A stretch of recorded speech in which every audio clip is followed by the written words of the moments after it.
Detective Reynolds. I thought I'd be handling this case myself, but now that you're here, we can do it together. There's 2 suspects who are being detained and are currently awaiting questioning. The victim's name is Jack Hurd. He was an up-and-coming software developer. His wife Wendy is currently out of town, and we are unable to inform her of her husband's murder. The 2 suspects are Richard Lacer and Jesse Watcher. They were both at the scene of the crime. Lacer was the one who called the police and informed us that he saw Watcher kill Jack. However, Watcher accuses Lacer of being the true murderer. Obviously, one of them is lying. But the good news is that both men are willing to cooperate without the use of an attorney, since they want this to be over tonight and for them to return home freely.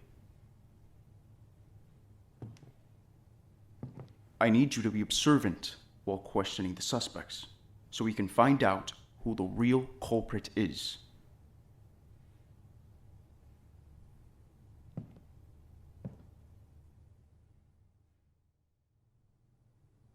Good evening, Detective.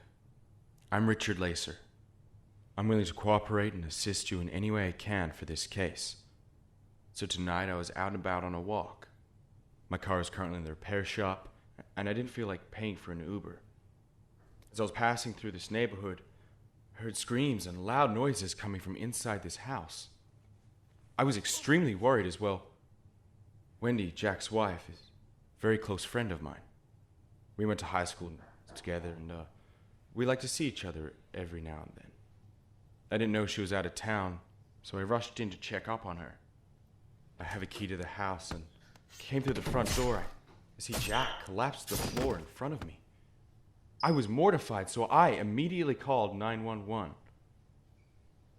I saw Jesse in the other room holding a knife in his hands. He ducked as soon as I saw him. Probably hid the knife somewhere inside this house too. It wasn't long before Detective Reynolds showed up, hence why Jesse didn't escape in time. And that's it. Anything else? So your relationship with Jack's wife seems a little more friendly than you're willing to admit.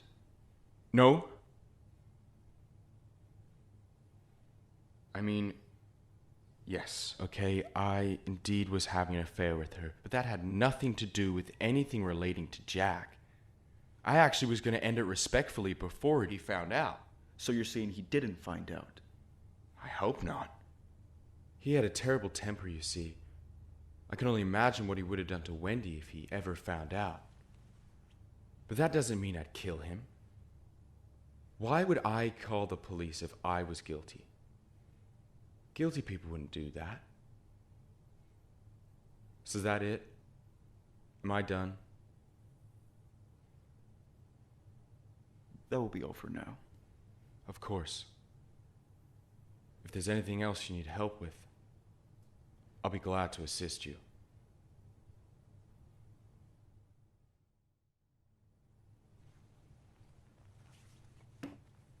Well, seems like your detective friend here is stumped if he needs you to figure this whole crime scene out for him. Answer's pretty obvious. Let's get this over with so I can go home. I'm Jesse Watcher. I was a business partner of Jack Hurd. The two of us were trying to start up what he described as his company. You seem pretty bitter. Don't take what I say out of context. I may not love Jack's egocentric personality, but the two of us go way back. So anyway, I had come over tonight to meet with Jack because his wife is out of town, so we had some extra time to discuss some further plans to start up his company. We were in the kitchen, and Jack had gone upstairs to grab some extra paperwork, which is when Richard entered through the front door. He ambushed Jack when Jack got back down the stairs. He had a knife in his hand. He stabbed him multiple times. Then Jack stumbled into the living room, and I saw him covered in blood and raced to him to try to help him up. Then Richard came in, knocked me aside, took a wrench out of his pocket, and smashed Jack across the face. As I'm lying there on the floor, Richard calls 911, try to pin the whole thing on me. Then he goes elsewhere to try to conceal the weapons. So why wouldn't Richard just leave? Why stay here? Isn't it obvious? He wanted me to look like the guilty one, so he stayed behind to try to look like the innocent Good Samaritan. We done here?